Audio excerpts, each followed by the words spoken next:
الشيطان الرجيم. بسم الله الرحمن الرحيم. وقال الله لا تتخذوا إلهين اثنين إنما هو إله واحد فإياي فارهبون وله ما في السماوات والأرض وله الدين واصبا أفغير الله تتقون وما بكم من نعمة فمن الله ثم إذا مسكم الضر فإليه تجأرون ثم إذا كشف الضر عنكم إذا فريق منكم بربهم يشركون ليكفروا بما آتيناهم فتمتعوا فسوف تعلمون ويجعلون لما لا يعلمون نصيبا مما رزقناهم تالله لتسألن عما كنتم تفترون ويجعلون لله البنات سبحانه ولهم ما يشتهون وإذا بشر أحدهم بالأنثى ظل وجهه مسودا وهو كظيم يتوارى من القوم من سوء ما بشر به أيمسكه على هون أم يدسه في التراب ألا ساء ما يحكمون للذين لا يؤمنون بالآخرة مثل السوء ولله المثل الأعلى وهو العزيز الحكيم ولو يؤاخذ الله الناس بظلمهم ما ترك عليها من دابة ولكن يؤخرهم إلى أجل مسمى فإذا جاء أجلهم لا يستأخرون ساعة ولا يستقدمون ويجعلون لله ما يكرهون وتصف ألسنتهم الكذب أن لهم الحسنى لا جرم أن لهم النار وأنهم مفرطون تالله لقد أرسلنا إلى أمم من قبلك فزين لهم الشيطان أعمالهم فهو وليهم اليوم ولهم عذاب أليم وما أنزلنا عليك الكتاب إلا لتبين لهم الذي اختلفوا فيه وهدى ورحمة لقوم يؤمنون والله أنزل من السماء ماء فأحيا به الأرض بعد موتها إن في ذلك لآية لقوم يسمعون وإن لكم في الأنعام لعبرة نسقيكم مما في بطونه من بين فرث ودم لبنا خالصا سائغا للشاربين ومن ثمرات النخيل والأعناب تتخذون منه سكرا ورزقا حسنا إن في ذلك لآية لقوم يعقلون وأوحى ربك إلى النحل أن اتخذي من الجبال بيوتا ومن الشجر ومما يعرشون ثم كلي من كل الثمرات فاسلكي سبل ربك ذللا يخرج من بطونها شراب مختلف ألوانه فيه شفاء للناس إن في ذلك لآية لقوم يتفكرون والله خلقكم ثم يتوفاكم ومنكم من يرد إلى أرذل العمر لكي لا يعلم بعد علم شيئا إن الله عليم قدير والله فضل بعضكم على بعض في الرزق فما الذين فضلوا براد رزقهم على ما ملكت أيمانهم فهم فيه سواء أفبنعمة الله يجحدون والله جعل لكم من أنفسكم أزواجا وجعل لكم من أزواجكم بنين وحفدة ورزقكم من الطيبات أفبالباطل يؤمنون وبنعمة الله هم يكفرون ويعبدون من دون الله ما لا يملك لهم رزقا من السماوات والأرض شيئا ولا يستطيعون فلا تضربوا لله الأمثال إن الله يعلم وأنتم لا تعلمون. پناہ مانگتا ہوں میں اللہ کی شیطان مردود سے۔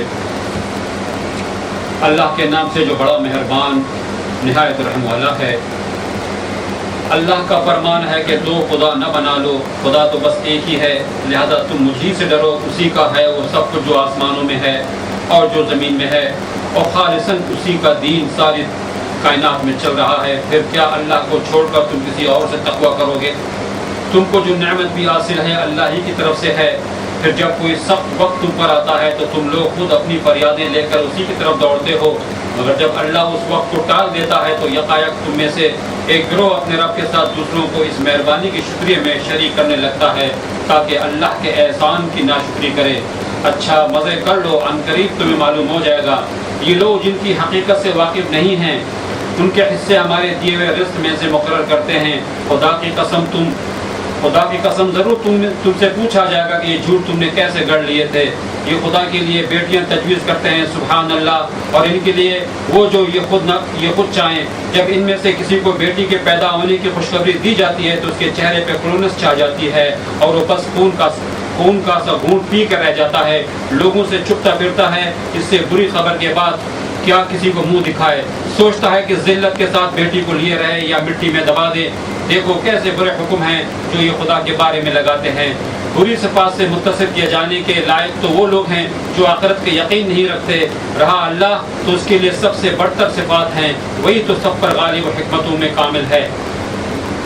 اگر کہیں اللہ لوگوں کو ان کی ذاتیوں پر فوراً ہی پکڑ لیا کرتا تو روئے زمین پر کسی متنفس کو نہ چھوڑتا، لیکن اس سب کو ایک وقت مقرر تک مہلت دیتا ہے۔ پھر جب وہ وقت آ جاتا ہے تو اس سے کوئی ایک گھڑی بد بھی آگے پیچھے نہیں ہو سکتا۔ آج یہ لوگ وہ چیزیں اللہ کے لیے تجویز کر رہے ہیں جو خود اپنے لیے انہیں ناپسند ہیں، اور جھوٹ کہتی ہیں ان کی زبانیں کہ ان کے لیے بھلائی ہی بھلا ہے۔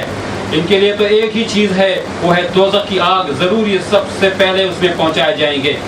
خدا کی قسم ہے محمد صلی اللہ علیہ وسلم، تم سے پہلے بھی بہت سے قوموں میں ہم رسول بھیج چکے ہیں، اور پہلے بھی یہی ہوتا رہا ہے۔ شیطان نے ان کے برے کرتوت انہیں خوشنما بنا کر دکھائے اور رسول کی بات انہوں نے مان کر نہ دی۔ وہی شیطان آج ان لوگوں کا بھی سرپرست بنا ہوا ہے اور یہ دردناک سزا کے مستحق بن رہے ہیں۔ ہم نے یہ کتاب تم پر اس لیے نازل کی ہے کہ تم ان اختلافات کی حقیقت ان پر کھول دو جن میں یہ پڑے ہوئے ہیں۔ یہ کتاب رہنمائی اور رحمت بن کر اتری ہے ان لوگوں کے لیے جو اسے مان لے۔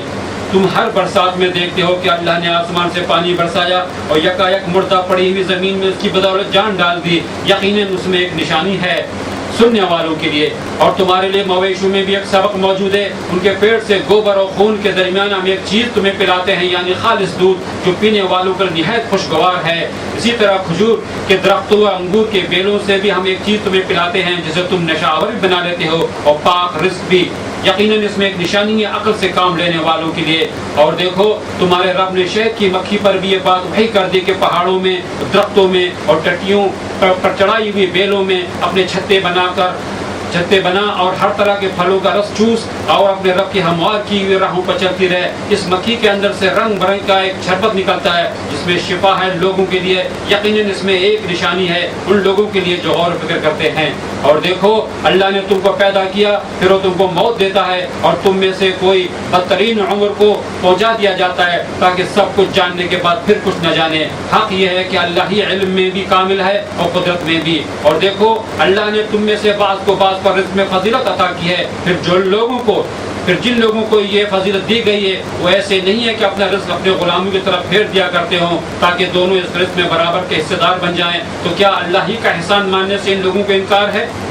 اور وہ اللہ ہی ہے جس نے تمہارے لیے تمہاری ہمجنس بیویاں بنائیں اور اسی نے ان بیویوں سے تمہیں بیٹے پوتے عطا کیے اور اچھی اچھی چیزیں تمہیں کھانے کو دی۔ پھر کیا یہ لوگ یہ سب کچھ دیکھتے اور جانتے ہوئے بھی باطل کو مانتے ہیں، اللہ کے احسان کا انکار کرتے ہیں، اللہ کو چھوڑ کر ان کو پوچھتے ہیں جن کے ہاتھ میں نہ آسمانوں سے انہیں کچھ بھی رزق دینا ہے نہ زمین سے، نہ یہ کاموں کر سکتے ہیں۔ بس اللہ کے لیے مثالیں نہ گھڑو، اللہ جانتا ہے تم نہیں جانتے۔ اعوذ باللہ من الشیطان الرجیم، بسم اللہ الرحمن الرحیم۔ وقال اللہ لا تتخذوا الہین اثنین انما هو الہ واحد فإیایا فارہبون۔ اللہ تعالیٰ نے فرمایا کہ دو خدا نہ بناؤ، ایک ہی خدا ہے، وہی اللہ، اس کے سوا کوئی خدا نہیں ہے، لہذا اللہ تعالیٰ فرماتے ہیں کہ مجھے سے ڈرو۔ یہاں پہ جو فرمایا کہ دو خدا نہ بناؤ، اس کا مطلب ہے کہ شرک نہ کرو، یعنی یہ نہیں کہ 3 بنا لو 4 بنا لو. جب 2 کی ممانعت ہو گئی تو اس سے اوپر جو ہے خود بخود وہ بات ثابت ہو گئی، چاہے 1000 بنائیں 1,00,000 بنائیں، اس سے منع کیا گیا. تو اللہ تعالیٰ نے فرمایا پیچھے جو آیات کل ہم نے پڑھی ہیں ان کو بیان کرنے کے بعد کہ ساری نشانیاں اللہ سبحانہ و تعالیٰ کی پھیلی ہوئی ہیں، اور پورا یہ کائنات کا جو نظام ہے وہ خود بتلا رہا ہے کہ کائنات کی ہر ایک چیز اللہ کے سامنے سربسجود ہے. تو اور اس سے تمہیں آفاقی گواہی ملتی ہے اللہ سبحانہ و تعالیٰ کی توحید کی. تو تم بھی اے انسانوں 2 خدا نہ بناؤ، شرک نہ کرو، خدا تو بس ایک ہی ہے، اور اسی خدا سے ڈرو جو اللہ سبحانہ و تعالیٰ ہے. اور یہ بھی حقیقت ہے، اللہ تعالیٰ فرماتے ہیں کہ جو بھی نعمت تمہارے پاس ہے وہ اللہ ہی کی بخشی ہوئی ہے، کسی اور کی دی ہوئی نہیں. اور پھر یہ بھی معاملہ تمہارا ہے کہ جب تم کسی مصیبت میں گرفتار ہو جاتے ہو تو زار و قطار روتے ہو اور دعائیں اور فریاد کرتے ہو اللہ سبحانہ و تعالیٰ سے. لیکن جب وہ مصیبت کو دور کر دیتا ہے تو تم میں کا ایک گروہ ہے کہ اللہ کے ساتھ وہ شرک کرنے لگتے ہیں. یعنی شرک کرنے لگنے کا مطلب یہ ہے کہ پہلے جب مصیبت آئی تو گڑ گڑا کے رونا شروع کیا، فریاد کرنی شروع کی اللہ سے، اللہ نے مصیبت دور کر دی. جب مصیبت دور ہو گئی تو بھاگے گئے فلاں بابا کے یہاں نذرانے لے کر، یہ سمجھ کے شاید کہ واقعی انہوں نے کیا ہے، یا کم از کم یہ سمجھ کے کہ ان کے توسط سے یا ان کے توسل سے اللہ سبحانہ و تعالیٰ نے ہمیں جو کچھ عطا فرمایا ہے وہ عطا فرمایا. یعنی گویا اللہ سبحانہ و تعالیٰ جو براہ راست نعمت سے نوازتا ہے، مصیبت دور کرتا ہے، تو اب اللہ کے سامنے ہی وہ دکھلا رہے ہیں کہ یہ فلاں اگر نہ سفارش کرتے اللہ جو ہے کیا ہمارا کام نہ کرتا.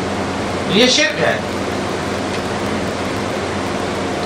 اور اس طرح سے فرمایا کہ یہ جو کر رہے ہیں اس کے ذریعے سے وہ ناشکری کرتے ہیں ان تمام نعمتوں کی جو ہم نے انہیں عطا فرمائی ہے. تو ٹھیک ہے، اگر وہ کر رہے ہیں اس طرح سے تو کریں، کچھ دن تک مزے کر لیں دنیا میں، لیکن بڑی جلد جو ہے نا بہت جلد ہی ان کو معلوم ہو جائے گا ان کی اس بری سوچ کا، برے عمل کا نتیجہ کیا برآمد ہوتا ہے. اور یہ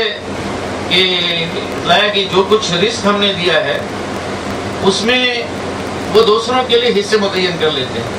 بارہ دوسرے لفظوں میں دوسرے سلوک میں بھی چیز قرآن شریف میں آ گئی ہے.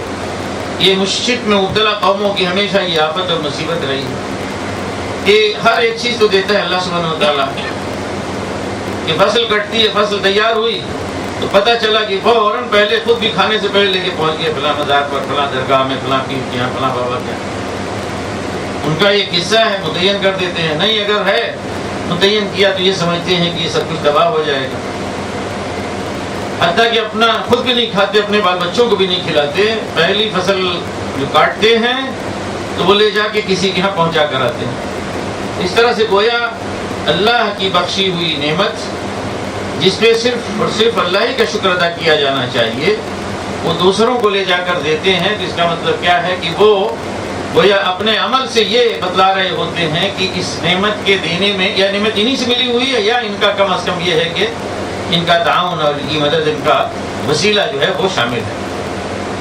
فرمایا کہ یہ جو اس طرح پردازیاں تم کر رہے ہو ہم ان کے بارے میں تم سے سوال کریں گے. پھر ایک مصیبت اور یعنی برا الزام یا انتہائی غلط بات وہ کہتے تھے، وہ یہ کہ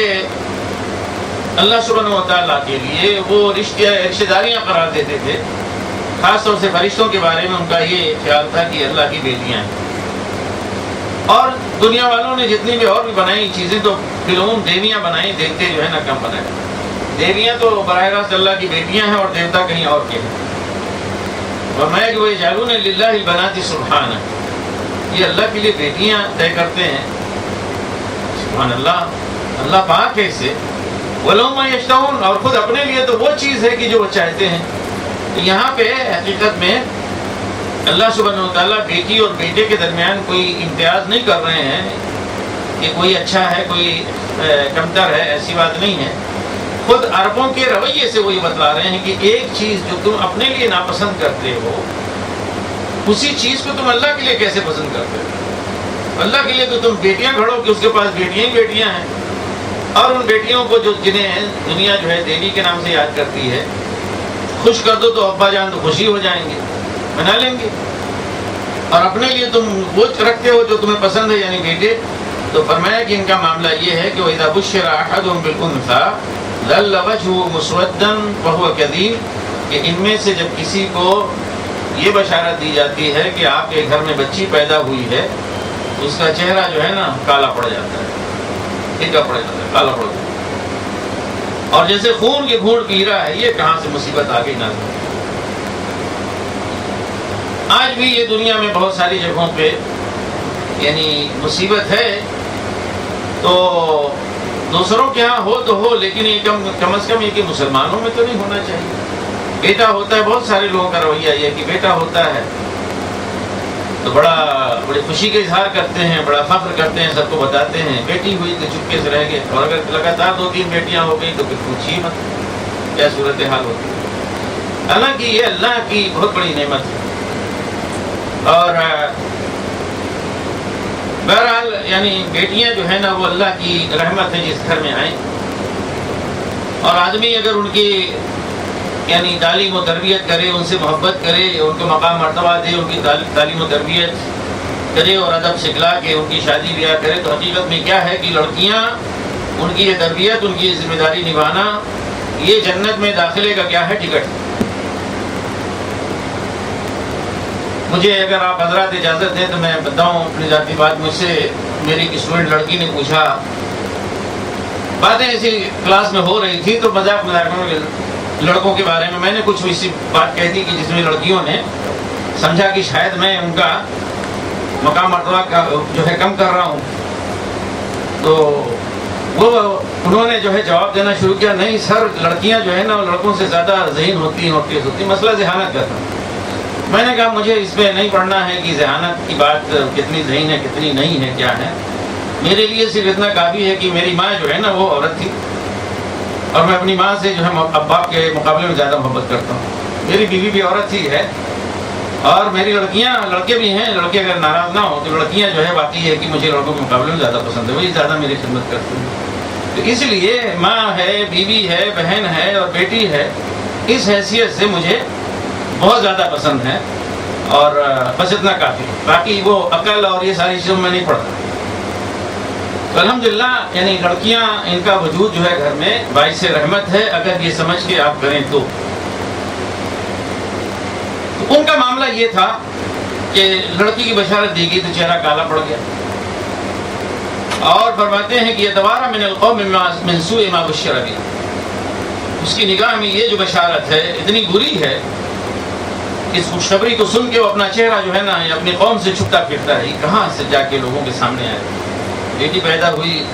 یہ تو بدنامی ہے، نیک نامی نہیں ہے. اب اس کی سمجھ میں آتا کہ اسے ذلت کے ساتھ روک رکھے، زندہ رکھے، یا جا کے مٹی میں گاڑ ہے.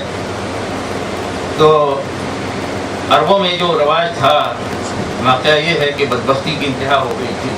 بہرحال تمام عربوں میں نہیں، لیکن بعض قبائل میں یہ تھا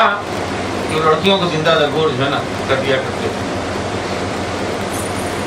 سنو کہ بہت ہی برا فیصلہ ہے جو لوگ کرتے ہیں. اور یہ لوگ جو آخرت پر ایمان نہیں رکھتے تو بری مثالیں انہی کے لیے ہیں، اللہ کے لیے تو عمدہ مثالیں ہیں. یعنی اس طرح کی باتیں ہیں، اس طرح کی مثالیں دینا اللہ کے لیے جو ہے درست نہیں ہے. اللہ کے لیے تو اعلیٰ اور عمدہ مثالیں ہیں، اور وہ عزیز اور حکیم ہے.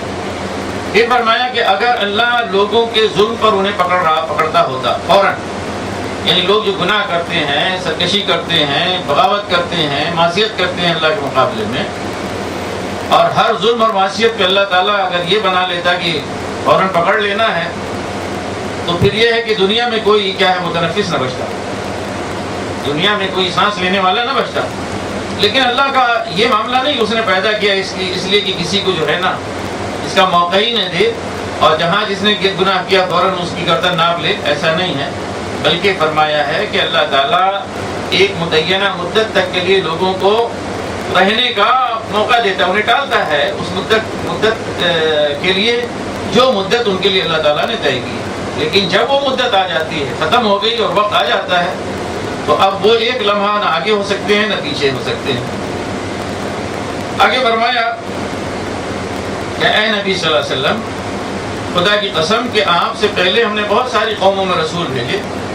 تو ان کے لیے بھی شیطان نے ان کی بدعملیوں کو بڑا خوشنما بنا دیا. جیسے آج یہ لوگ جو ہے نا ان کی بدعملی اور برے کرتوتوں کو شیطان جو ہے خوشنما بنا رہا. تو آج شیطان ہی ان کا سرپرست ہو گیا ہے. تو یقیناً ان کے لیے بھی دردناک عذاب ہوگا جس طرح سے پچھلی قوموں کو دردناک عذاب جو ہے اس نے اپنی لپیٹ میں لے لی. پھر آگے اللہ سبحانہ و تعالیٰ کی نشانیاں بیان ہو رہی ہیں جیسے پہلے آئیں, اب اسی طرح سے کچھ دوسری نشانیاں آ رہی ہیں.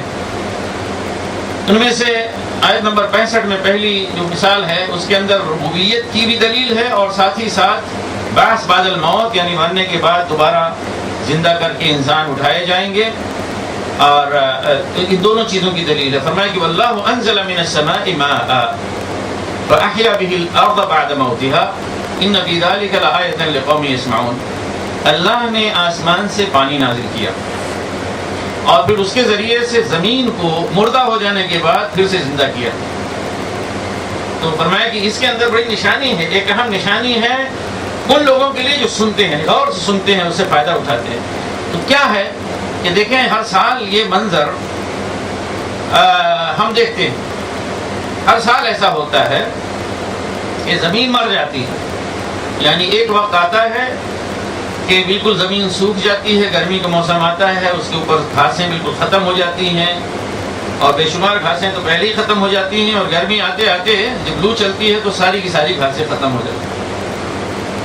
اور اسی طرح سے بہت سارے کیڑے مکوڑے وہ ختم ہو جاتے ہیں, ہم کو سال بھر نظر نہیں آتے, ختم ہو جاتے ہیں. بیر بہوٹی نظر نہیں آتی, معلوم ہے بیر بہوٹی نا.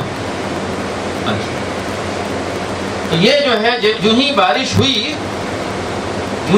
ہوئی تو زمین کیا ہے وہ سرسبز و شاداب ہو جاتی ہے, لہلہا اٹھتی ہے, اس میں ہریالی کا جو ہے نا کارپیٹ بچ جاتا ہے, گویا زمین جو ہے زندہ ہو گئی. اور پھر اسی کے ساتھ ہم دیکھتے ہیں کہ مختلف قسم کے کیڑے مکوڑے پھدکتے ہیں, جنگ لگا رہے ہوتے ہیں, پھر بہوٹیاں نکلتی ہیں, اور پتہ نہیں کتنے قسم کے کیڑے مکوڑے جو ہے نکلتے ہیں. ہم اپنے کھیتوں میں دیکھتے ہیں, مکئی کے کھیت میں جائیں تو اس میں, دھان کے کھیت میں جائیں تو اس میں, وغیرہ وغیرہ. تتلیاں جو ہے وہ نکلتی ہیں بے شمار اس موسم میں جو ہے نا. اس کے بعد اس کے مٹر کے پھولوں میں دیکھیں آپ کھیت میں بھری رہتی ہیں. یہ کہاں, یہ کیا زندگی ہے نا. موت کے بعد اللہ سبحانہ و تعالیٰ ہر سال جو ہے یہ تماشا اور یہ نظارہ ہمیں کرواتا ہے. اس میں کیا دلیل نہیں ہے, اس میں نشانی نہیں ہے, لیکن اس نشانی کو آپ سنیں اور غور کریں تو جو ہے نشانی معلوم ہو, ورنہ کہاں نشانی ہے. اور اسی طرح سے فرمایا کہ یہ جو تمہارے پاس چوپائے ہیں, جانور ہیں گھر میں پالے ہوئے, ان کے اندر کتنی عبرت کا سامان ہے کہ ان سے اگر تم عبرت حاصل کرنا چاہو تو دیکھو ان سے تمہیں عبرت ملے گی, سبق ملے گا. فرمایا کہ نسقیکم مما فی بطونہ من بین فرث ودم لبنا خالصا سائغا للشاربین. کہ ہم تمہیں پلاتے ہیں, اللہ تعالیٰ فرماتے ہیں ہم تمہیں پلاتے ہیں ان کے پیٹوں میں سے گوبر اور خون کے درمیان سے بالکل خالص پیور دودھ نکال کر, جو بڑا ہی مزیدار ہوتا ہے پینے والوں کے لیے. جانور ہیں, نر اور مادہ دونوں کھاتے ہیں ایک ہی جانور, ایک ہی چارہ. تو نر کے ہاں تو کچھ نہیں ہوتا, لیکن مادہ جو ہے وہ وہی چارہ جو کھاتی ہے, اور اس چارے سے دو چیزیں بنتی ہیں. یعنی اس کا ایک حصہ جو ہے اس سے غذائیت نکال کے خون بن جاتا ہے, اور باقی فضلہ جو ہے گوبر میں تبدیل ہو جاتا ہے. ایک فیکٹری اللہ سبحانہ و تعالیٰ نے ہر جاندار کے اندر, انسانوں کے اندر, ان کے اندر ہر فیکٹری لگا رکھی ہے اللہ تعالیٰ. انسان کھاتا ہے, جانور کھاتا ہے, اور وہ سارا چارہ یا کھانا جو ہے پیٹ میں جا کے اس سے صالح عناصر جو جسم کے لیے ضروری ہیں وہ نکل آتے ہیں. گویا اندر لیبارٹری ہے, اس میں آپ کے کھانے میں, غذا میں کتنا آئرن ہے, کتنا تانبا ہے, کتنا نمک ہے, کتنا وغیرہ وغیرہ, یہ ساری چیزیں جس میں ہیں, کتنی مٹی ہے, کہ ہر ایک چیز ضرورت کے مطابق وہ نکال کے خون کی شکل میں کھینچ لیتا ہے اور وہ جسم میں پھیل جاتا ہے. باقی جو ہے وہ فضلے کی شکل میں نکل جاتا ہے. سبحان اللہ کہ اللہ تعالیٰ نے اسی گوبر سے اور خون کے درمیان سے نکالا دودھ اس طرح سے کہ اس میں یعنی کبھی کبھی واقعی آدمی سوچتا ہے تو حیران رہ جاتا ہے کہ دودھ کا رنگ کہاں سے آیا سفید، اور پھر دودھ کے اندر جو وٹامنس ہوتی ہیں، اس کے اندر جو غذائی یعنی عناصر ہوتے ہیں، خاص طور سے آئرن اور کچھ وٹامنس جو ہوتی ہیں، وہ کہیں اور نہیں ملتی۔ اور پھر یہ بھی نہیں کہ کوئی ایسی چیز ہے کہ ہاں ہے ٹھیک ہے بھائی اس کے اندر اور بس آنکھ بند کر کے پیے، نہیں، آدمی خوشی کے ساتھ پیتا ہے، پھر اس سے بے شمار چیزیں بنتی ہیں۔ یہ فیکٹری اللہ سبحانہ و تعالیٰ نے نہیں لگائی تو کس نے لگائی؟ تو مادہ جانور مثلا بھینس ہے یا گائے ہے، اس کے اندر ایک فیکٹری، وہ کارخانہ تیار ہے دودھ بنانے کا اس مقدار میں کہ اس کا اپنا بچہ بھی دودھ پیتا ہے اور اس کے بعد حاضر ہوتا ہے آپ کے لیے، کہ اللہ سبحانہ و تعالیٰ نے بندوبست کیا۔ اسی طرح سے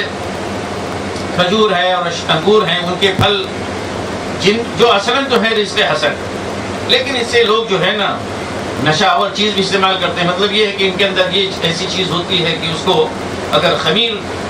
دے دیا جائے تو وہ الکوہل میں تبدیل ہو جاتا ہے، لیکن سکرن کہا، اس کے بعد رزقاً حسن کہا۔ اصلاً رزق حسن ہے، لیکن اس سے لوگ شراب بھی بنا لیا کرتے ہیں۔ یہ بھی اس کے اندر بھی کیا ہے، نشانی ہے عقل، غور و فکر کرنے والوں کے لیے، عقل سے جو لوگ کام لیتے ہیں، غور و فکر کرتے ہیں کہ کس کے بنائے ہوئے ہیں۔ یہ ایک بہت عجیب، بہت ہی یعنی اور ہی یہ کہہ لیجیے کہ شاندار اللہ کی مخلوقات میں سے شہد کی مکھی، اس کے بارے میں فرمایا کہ اوحا ربک الی النحل، تمہارے رب نے وحی کی شہد کی مکھی کے اوپر۔ وحی مطلب کیا ہوتا ہے کہ اللہ سبحانہ و تعالیٰ ہر ایک چیز کو، یہ نہ صرف شہد کی بات ہے بلکہ تمام جانداروں کی بات ہے، ہر کیڑے مکوڑا ہر اس کی بات ہے کہ اللہ سبحانہ و تعالیٰ فطرتاً اس کی فطرت میں یہ بات القاء کر دیتا ہے۔ تو جو چیز کسی کو سکھائی نہ جائے لیکن اس کے باوجود اس کو آئے، تو یہ کیا ہے کہ اللہ سبحانہ و تعالیٰ کی طرف سے القاء ہے، الہام ہے، وحی۔ تو ایک وحی تو اصطلاحاً جسے ہم کہتے ہیں تو وہ وحی وہ ہوتی ہے کہ جو انبیاء کرام علیہ السلام کے اوپر نازل ہوتی ہے، فرشتے لے کر آتے ہیں اللہ کا کلام۔ دوسری وحی وہ ہوتی ہے کہ جہاں پہ کوئی آتا نہیں ہے لیکن یہ فطرت میں اللہ سبحانہ و تعالیٰ نے کیا ہے، ایک چیز ودیعت کر دی ہے۔ اب مچھلی کو کس نے سکھلایا کہ تیرے ہو؟ بہترین تیراک ہوتی ہے مچھلی، کسی نے سکھایا جا کے اس کو، اللہ سبحانہ و تعالیٰ نے اس کی فطرت میں ڈال دیا۔ ہر جانور، اس سے کچھ بتایا نہیں گیا ہے کہ مثلاً آپ کو کیا کھانا ہے، کیا پینا ہے، خشکی میں رہنا ہے کہ تری میں رہنا ہے، تناسل کا ان کا طریقہ کیا ہے۔ یہ انسان آج ہے کہ وہ آج کے زمانے میں ہمارے ہندوستان میں اور دوسری جگہوں پہ اور بعض عالم اسلامی کے ممالک، وہ بھی انہوں نے کہہ دیا ان کی دیکھی کہ اب جو ہے وہ یعنی جنسیات سے متعلق بھی تعلیم دی جائے گی، جنسی تعلیم بھی اس میں داخل کی جائے گی، کیونکہ انسان ہی اتنا بڑا بیوقوف ہے کہ اس کو اس کی یہ بھی سکھانے کی ضرورت ہے، جانور کو جو ہے ضرورت نہیں پڑتا۔ اللہ سبحانہ و تعالیٰ نے یہ چیز کیا ہے فطرت میں ودیعت کر رکھی، اسی کو کہا گیا وحی۔ تو اللہ تعالیٰ نے شہد کی مکھیوں کو وحی کیا، کیا وحی کیا کہ تم پہاڑوں میں اپنے گھر بناؤ، درختوں میں بناؤ، اور وہ جو چھتیں جو بناتے ہیں انگوروں کی بیل چڑھانے کے لیے اس میں، تو آپ دیکھیں کہ شہد کی مکھیاں ہزارہ سال سے یہ کام کر رہی ہیں، تو انہیں کسی درخت میں، کسی پہاڑ کے کوہ میں، کہیں مختلف جگہوں پہ وہ جہاں انہیں موقع ملتا ہے اپنا کارخانہ وہ لگاتی ہے، بناتی ہیں بڑی خوبصورتی کے ساتھ۔ اور پھر ان کا جو نظام ہے مکھیوں کا، واقعہ یہ ہے کہ بہت ہی سوجھ بوجھ، بہت ہی سائنٹیفک انداز میں وہ ساری چیزیں، ہر ایک کی اپنی خدمت، ہر ایک کا اپنا رول جو ہے متعین ہے۔ اور فرمایا کہ پھر ہم کہتے ہیں اسے کہ ہر قسم کے پھلوں کا رس چوس، ہر قسم کے پھلوں کا رس چوس، تو وہ یہاں وہاں دیکھتی ہے، جہاں بھی اس کو ملتا ہے وہ چوستی ہے، اور پھر اپنے رب کے راستوں میں چل۔ اللہ تعالیٰ نے اس کے راستے ہموار کر دیے، وہ پتہ نہیں کہاں کہاں مختلف باغوں میں اور کھیتوں میں وہ گھومتی ٹہلتی، رس چوس کے اپنی جگہ پہ واپس آتی ہے۔ تو فرمایا کہ اس کے پیٹوں سے نکلتا ہے ایک شربت، ایک پینے کی چیز، جس کے جو رنگ برنگ ہوتے ہیں، بالکل سفید شہد ہوتا ہے، اور یہ کہہ لیجیے کہ اتنا وہ گڑھا ہوتا ہے، گاڑھا بعض ہوتا ہے کہ اسے کالا نظر آتا ہے، بعض سرخ ہوتے ہیں، بعض وغیرہ وغیرہ مختلف کلر کے۔ اور فرمایا کہ اس کے اندر لوگوں کے لیے شفا ہے۔ تو یہ نہیں کہا کہ بڑے ذائقہ دار چیز ہے، یہ ساری چیزیں تو لوگ جانتے ہیں، لیکن یہ کہ اس کے اندر انسان جن امراض میں مبتلا ہوتا ہے ان کے لیے شفا ہے، یہ اہم چیز ہے۔ تو اس کی وجہ یہ ہے کہ مختلف علاقوں میں وہ بہت سارے پھل ایسے چوز کر آتے ہیں جو جڑی بوٹی ہوتے ہیں یا جن کی جو ہے طبی نقطہ نظر سے افادیت ہوتی ہے. اسی لیے بعض علماء کہتے ہیں کہ اگر شہد کی مکھیوں کے ذریعے سے ان پھلوں کو ایسے جڑی بوٹی کے یعنی پھول چوسنے کا انتظام کروایا جائے کہ جو طبی نقطہ نظر سے مثلا مختلف قسم کے امراض کے لیے مفید ہیں، تو پھر وہ جو شہد ہوگا وہ بنسبت اس نچوڑ کے جو لیبارٹری وغیرہ میں اس جڑی بوٹی سے نکالا جاتا ہے، یہ شہد اس کے مقابلے میں زیادہ پرفیکٹ اور زیادہ بہتر ہو. اس لیے کہا کہ اس میں شفا ہے، اس میں بھی نشانی ہے. اسی طرح سے فرمایا خود اپنا تمہارا بھی حال دیکھو کہ تمہیں اللہ نے پیدا کیا پھر وہی تمہیں وفات دیتا ہے. اور تمہیں بعض لوگ یہ ہیں کہ زندگی میں کہ جو بالکل بہت لمبی عمر کو بالکل یعنی بڑھاپے کی عمر کو پہنچ جاتے ہیں، یعنی ایسا بڑھاپا جہاں پہ وہ جا کے بالکل کمزور ہو جاتے ہیں. لِكَيْ لَا يَعْلَمَ بَعْدَ عِلْمٍ شَيْئًا، تاکہ سب کچھ جان لینے کے بعد پھر وہ کچھ نہ جانے. پتہ چلا کہ فلاں صاحب کون ہیں کہ بہت بڑے علامہ اپنے وقت کے، بہت بڑے عظیم دانشور، جو بہت بڑے سائنٹسٹ، بڑے کارنامے دکھلائے اپنی جوانی میں، یہ 50-60 کی عمر تک. اس کے بعد صلاحیت گھٹنی شروع ہوئی. اگر انہیں لمبی عمر ملی، پتہ چلا 90 سال کے ہو گئے تو پھر ایک دم سے گھٹ جاتی ہے. اور اگر بڑھ گیا تو پتہ چلا کہ ایک بچہ جو ہوتا ہے اس کے جیسی جو ہے نا ان کی عقل ہو گئی، علامہ صاحب کی اور بہت بڑے پروفیسر صاحب کی. تو یہ نشانی ہے جو اللہ سبحانہ و تعالیٰ کیا ہے لوگوں کو دکھلاتا ہے. فرمایا کہ اللہ ہر چیز پر اللہ تعالیٰ ہر چیز کا علم رکھتا ہے اور ہر چیز پر قدرت رکھتا ہے. یہ سب بیان کرنے کے بعد آیت نمبر 71 میں فرمایا کہ اللہ سبحانہ و تعالیٰ نے تم لوگوں کو رزق کے معاملے میں ایک دوسرے کے اوپر فضیلت عطا فرمائی. یعنی کسی کو مثلا اس کی انکم جو ہے 100 دینار ہے، کسی کی 200 ہے، کسی کو 500 ہے، کسی کے گھر میں چھوٹا سا گھر ہے، کسی کا بڑا گھر ہے، وغیرہ وغیرہ. یہ رزق کے اعتبار سے اللہ سبحانہ و تعالیٰ نے لوگوں کو کیا ہے مختلف درجات میں رکھا ہے، بعض کو بعض کے اوپر فضیلت عطا فرمائی ہے. تو جنہیں اللہ تعالیٰ زیادہ رزق دیتا ہے تو یہ نہیں کرتے کہ اب اللہ تعالیٰ کا جو دیا ہوا رزق ہے اسے اپنے غلاموں میں، خادموں میں اس طرح سے بانٹ دیں کہ وہ اور ان کے غلام جو ہے برابر ہو جائیں. اس میں دلیل دی گئی ہے کس چیز کی کہ جب تم اپنے لیے یہ پسند نہیں کرتے، تمہیں اللہ کا تمہارے پاس بخشا ہوا رزق ہے، اللہ کا بخشا ہوا دیا ہوا مال ہے، لیکن تم میں سے کوئی یہ نہیں کرتا کہ بھئی وہ ہمارے گھر میں غلام ہے تو غلام کیوں رہے، وہ بھی ہمارے برابر ہو جائے. اگر ہم چودھری صاحب ہیں تو بھی چودھری صاحب کہا جائے. تو اگر ہمارے پاس مثلا 1 لاکھ ہے تو بانٹ کے 50 اس کو دے دیں، 50 اپنے پاس رکھ لیں، برابر ہو جائیں. تو گویا یہ شرک، چودھراہٹ میں یہ شرک، ساجھیداری کسی کو پسند نہیں. تم نے اللہ کے بارے میں کیسے پسند کر لیا کہ وہ سب بنائے وہ، دے وہ، اور بولو کہ اللہ تعالیٰ نے فلاں جو ہے اس کو شامل کر لیا ہے، یا تم اپنا جا کے فلاں کا یا کسی بابے کا، کسی استھان کا، کسی دیوی دیوتا کا شکریہ ادا کرتے ہو، وہاں پہ منت اور نذرانے چڑھاتے ہو. اس کا مطلب کیا ہوا کہ اللہ کے بخشے ہوئے رزق میں یہ بھی شامل ہے، گویا اس کا بھی حصہ ہے، گویا ربوبیت میں دونوں کیا ہے ساجھی دار ہیں. یہ کیسے ہو گیا؟ کہہ رہے ہیں اللہ تعالیٰ فرماتے ہیں کہ ابا نعمت اللہ یجحدون، کیا اللہ کی نعمت کا اس طرح سے انکار کرتے ہیں.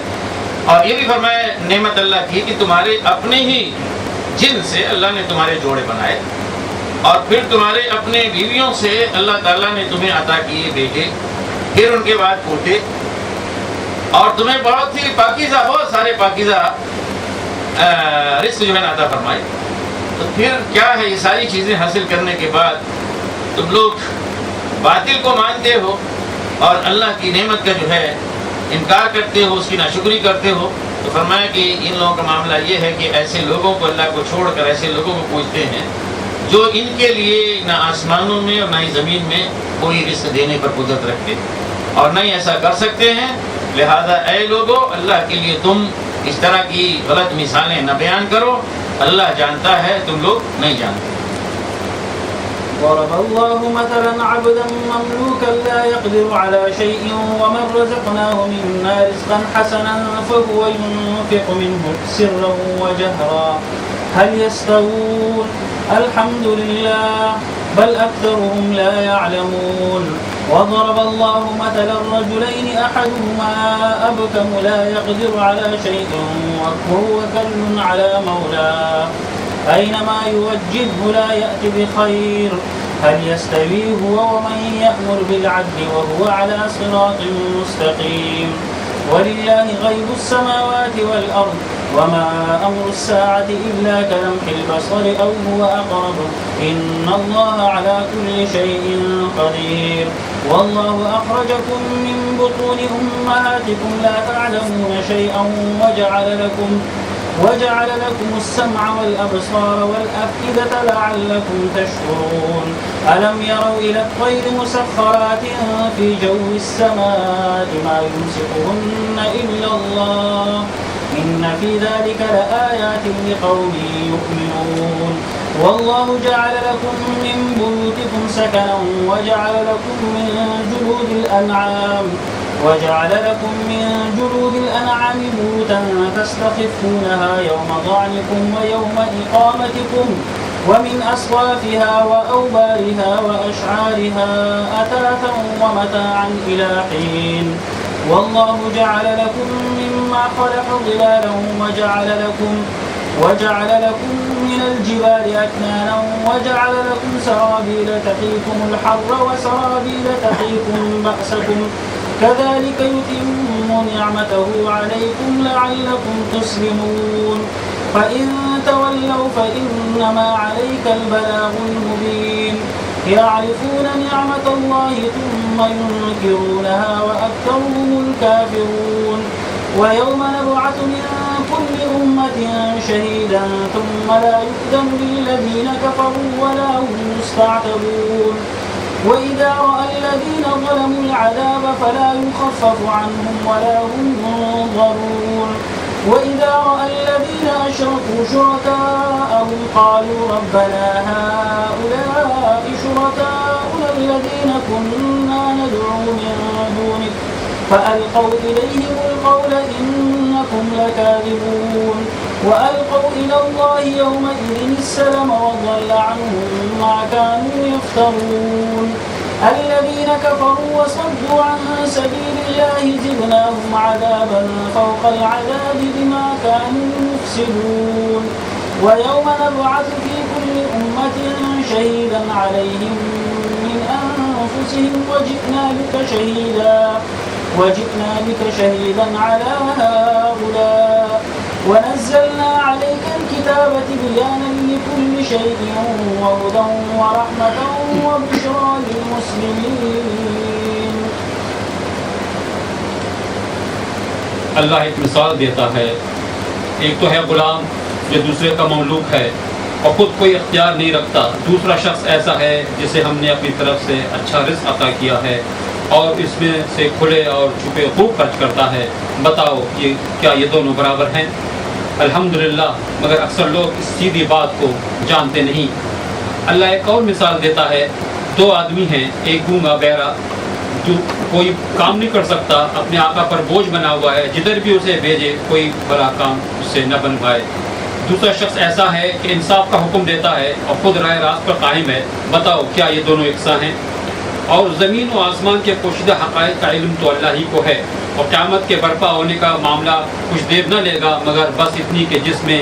آدمی کی پلک جھپک جائے، بلکہ اس سے بھی کچھ کم. حقیقت یہ ہے کہ اللہ سب کچھ کر سکتا ہے. اللہ نے تم کو تمہاری ماؤں کے پیٹوں سے نکالا اس حالت میں کہ تم کچھ نہ جانتے تھے. اس نے تمہیں کان دیے، آنکھیں دی اور سوچنے والے دل دیے، اس لیے کہ تم شکر گزار بنو.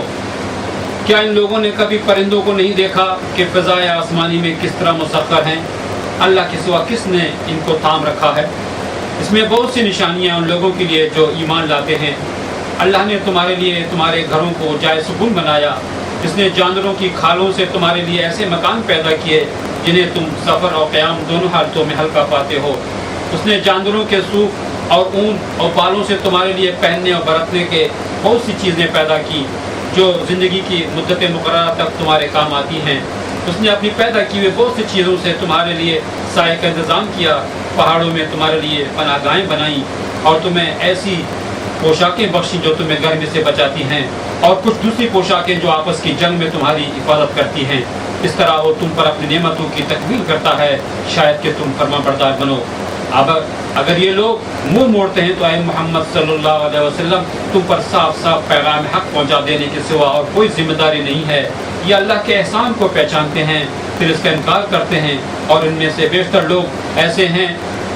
جو حق ماننے کے لیے تیار نہیں ہیں۔ انہیں کچھ ہوش بھی ہے کہ اس روز کیا بنے گی جب کہ ہم ہر امت میں سے ایک گواہ کھڑا کریں گے، پھر کافروں کو نہ حجتیں پیش کرنے کا موقع دیا جائے گا، نہ ان سے توبہ و استغفار ہی کا مطالبہ کیا جائے گا۔ ظالم لوگ جب ایک دفعہ عذاب دیکھ لیں گے تو اس کے بعد نہ ان کے عذاب میں کوئی تخفیف کی جائے گی، نہ انہیں ایک لمحہ بھر کی مہلت دی جائے گی۔ اور جب وہ لوگ جنہوں نے دنیا میں شرک کیا تھا اپنے ٹھہرائے ہوئے شریکوں کو دیکھیں گے تو کہیں گے اے پروردگار یہی ہیں ہمارے وہ شریک جنہیں ہم تجھے چھوڑ کر پکارا کرتے تھے۔ اس پر ان کے وہ معبود انہیں صاف جواب دیں گے تم جھوٹے ہو۔ اس وقت یہ سب اللہ کے آگے جھک جائیں گے اور ان کی وہ ساری افطرا پردازیاں رفو چکر ہو جائیں گی جو یہ دنیا میں کرتے رہے تھے۔ جن لوگوں نے خود کفر کی راہ اختیار کی اور دوسروں کو اللہ کی راہ سے روکا، انہیں ہم عذاب پر عذاب دیں گے اس فساد کے بدلے جو دنیا میں برپا کرتے رہے۔ اے محمد صلی اللہ علیہ وسلم نہیں، اس دن سے خبردار کر دو، اے محمد صلی اللہ علیہ وسلم انہیں اس دن سے خبردار کر دو جب کہ ہم ہر امت میں سے خود اسی کے اندر سے ایک گواہ کھڑا کریں گے جو اس کے مقابلے میں شہادت دے گا، اور ان لوگوں کے مقابلے میں شہادت دینے کے لیے ہم تمہیں لائیں گے۔ اور یہ اسی شہادت کی تیاری ہے کہ ہم نے یہ کتاب تم پر نازل کر دی جو ہر چیز کی صاف صاف وضاحت کرنے والی ہے اور ہدایت و رحمت و بشارت ہے ان لوگوں کے لیے کہ جنہوں نے سر تسلیم خم کر دیا ہے۔ تو ان سے کافروں سے کہا گیا کہ آپ لوگ اللہ کے لیے مثالیں نہ بیان کریں، اللہ جانتا ہے اور تم لوگ نہیں جانتے، تمہاری بیان کی ہوئی مثالیں اللہ کے بارے میں وہ بالکل ناقص ہیں۔ سمجھانے کے لیے اللہ تعالیٰ فرماتے ہیں کہ دیکھو مثالیں اگر بیان کرنی ہے تو ہم بیان کرتے ہیں اور سمجھاتے ہیں تم کو، تو اللہ تعالیٰ مثال بیان کرتا ہے کہ مثلا ایک غلام ہے جو کسی کا مملوک ہے، اسے اپنا خود کوئی اختیار حاصل نہیں ہے، یعنی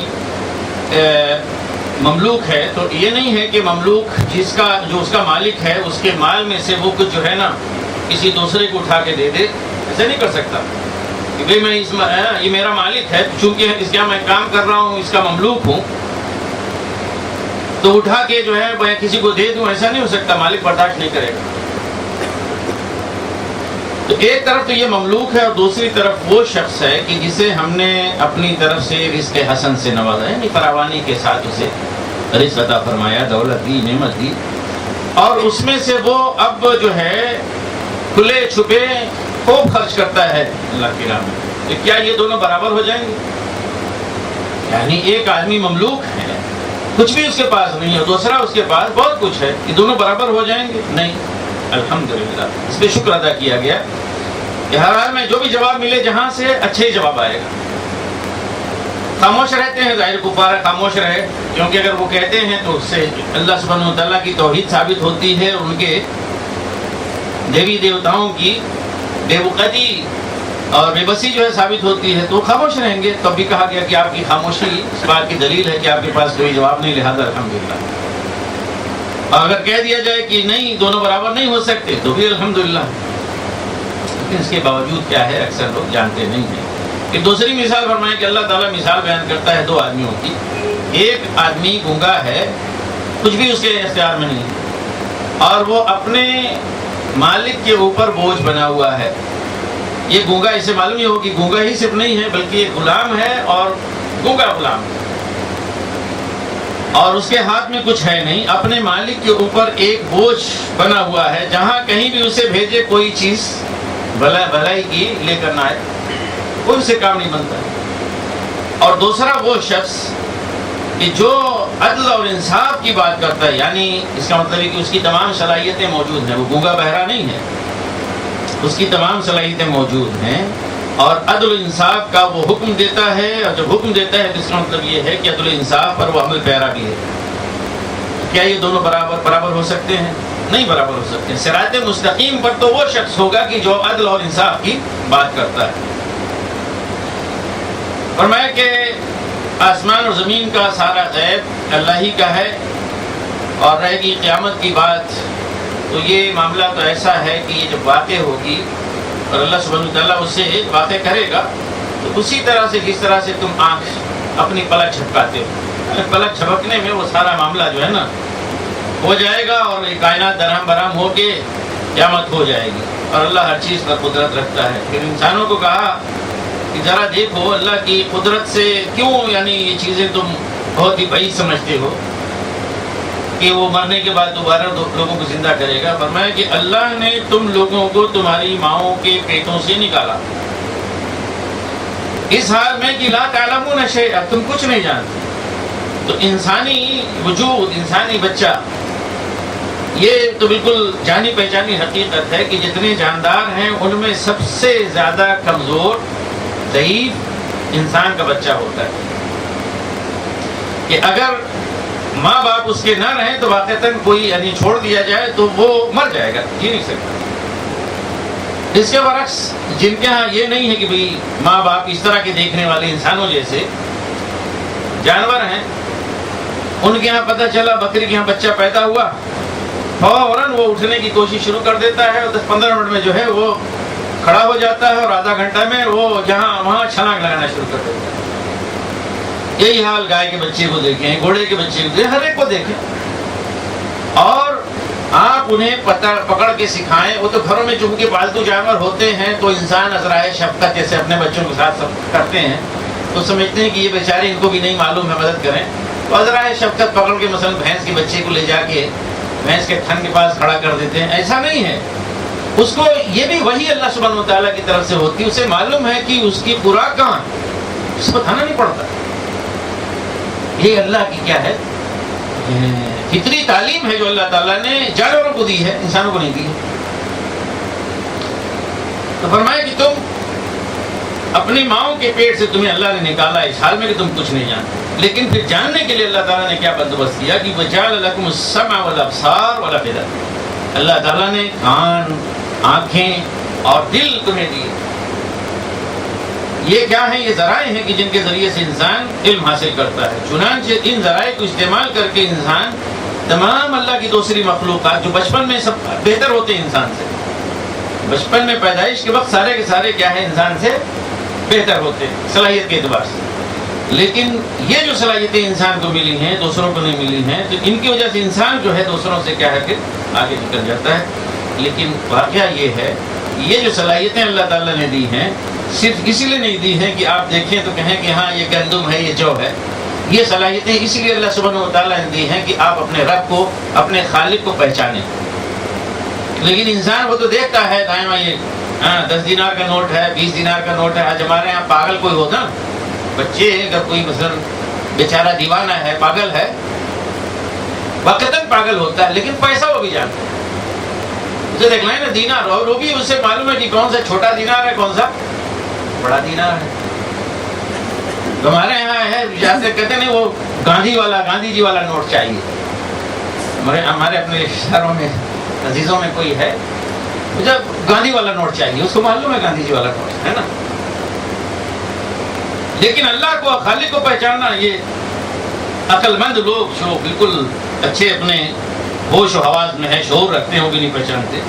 تو اللہ تعالیٰ نے یہ ساری نعمتیں اس لیے دی تھی لعلکم تشکرون، کہ تاکہ تم شکر گزار بنو، یعنی اللہ کی نعمت کو پہچانو کہ اللہ تعالیٰ نے تمہیں کتنی عظیم نعمتوں سے نوازا ہے، اور پھر اس کا شکر ادا کرو اس طرح سے کہ اللہ کے فرمانبردار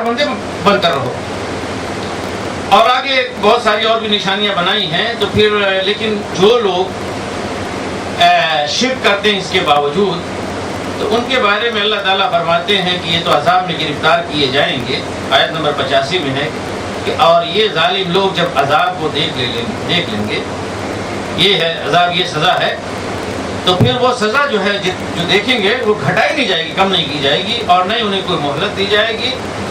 اور جب وہ لوگ، جن لوگوں نے شرک کیا دنیا میں، بہت سارے لوگوں کو یعنی گھڑ کے اپنی طرف سے ٹھہرا کے کہ یہ ہمارے دیوی ہیں، یہ ہمارے دیوتا صاحب ہیں، یہ ہمارے پیر صاحب ہیں، یہ ہمارے دستگیر ہیں وغیرہ وغیرہ، تو جب وہاں پہ دیکھیں گے نظر آ جائیں گے وہ، تو پکار کے پروردگار یہ ہیں وہ، کہ جنہیں ہم نے آپ کے ساتھ شریک ٹھہرایا تھا، تو وہ کہیں گے فَأَلْقَوْا إِلَيْهِمُ الْقَوْلَ إِنَّكُمْ لَكَاذِبُونَ، جب وہ سنیں گے کہ یہ مشرکین جو ہے وہ ان کے بارے میں کہہ رہے ہیں کہ یہ ہیں وہ لوگ ہستیاں کہ جنہیں ہم اے پروردگار آپ کو چھوڑ کر انہیں ہم پکارا کرتے تھے، تو وہ فَأَلْقَوْا إِلَيْهِمُ الْقَوْلَ ان کی طرف بات پھینک دیں گے. جس کو القا قول کا مطلب ہوتا ہے کہ کسی سے سیدھے منہ بات نہ کرنا، جیسے بات پھینکی جاتی ہے ایسے ہی چلو. تو فَأَلْقَوْا إِلَيْهِمُ الْقَوْلَ ان کی طرف وہ بات پھینک دیں گے کہ انکم لکاذبون، یہ تم لوگ انتہائی یعنی جھوٹے لوگ ہو، بکواس کرتے ہو، ہمیں کیا تمہارے اس سے لینا دینا. اس کا مطلب یہ ہوا کہ بہت سارے ایسی ہستیاں ہوں گی جو واقعتاً اللہ کی مقرب ہوں گی، اللہ کی محبوب ہوں گی، لیکن لوگوں نے انہیں کیا ہے نا وہ بنا لیا داتا اور وغیرہ وغیرہ. تو انہیں بیچاروں کو یہاں دنیا سے چلے جانے کے بعد کوئی اگر انہیں داتا بنائے یا دستگیر بنائے تو انہیں اس کی کیا خبر ہو، انہیں اس سے کیا لینا دینا. انہوں نے تو کبھی نہیں کہا تھا کہ ہم جو ہے دستگیر ہیں، غریب نواز ہیں، کبھی انہوں نے کہا. تو اب اس طرح کے لوگ کیا ہے کھڑے ہوں گے اور ان سے کہیں گے کہ تم لوگ جھوٹ بکتے ہو، تمہاری اس بات سے ہمارا کوئی لینا دینا نہیں. تب حقیقت جب یہ سامنے آ جائے گی تو کیا ہے وَأَلْقَوْا إِلَى اللَّهِ يَوْمَئِذٍ السَّلَامَ، اس وقت اللہ کے سامنے ڈگ ڈال دیں گے، اب کچھ نہیں ہو سکتا. اور وہ ساری طرح پردازیاں ان کی جو دنیا میں کرتے رہے ہوا ہو جائیں گی. تو فرمایا کہ جن لوگوں نے کفر کیا، اللہ کے راستے سے روکا، ان کے عذاب کو اللہ تعالیٰ فرماتے ہیں کہ ہم عذاب کے اوپر عذاب بڑھائیں گے. عذاب در عذاب جو ہے نا انہیں دیں گے ان کے اس فساد کے نتیجے میں. اور پھر روز قیامت ہم ہر امت سے ایک گواہ کھڑا کریں گے انہی میں سے. اور پھر یہ جو لوگ ہیں جو آپ کی امت ہیں، رسول اللہ صلی اللہ علیہ وسلم کی امت ہیں، ان کے مقابلے میں اے محمد صلی اللہ علیہ وسلم ہم آپ کو گواہ بنا کے کھڑا کریں گے. اور اسی گواہی کی تکمیل کے لیے کہ کل کو یہ نہ کہیں بھئی کیسی گواہی دی جا رہی ہے، اللہ تعالیٰ فرماتے ہیں اسی مقصد کے لیے ہم یہ کتاب آپ کے اوپر نازل کر رہے ہیں جو ہر چیز کو واضح کرنے والی ہے، اور یہ ہدایت اور رحمت اور بشارت ہے فرما بردار لوگوں کے لیے، مسلمانوں کے لیے. إن الله يأمر بالعدل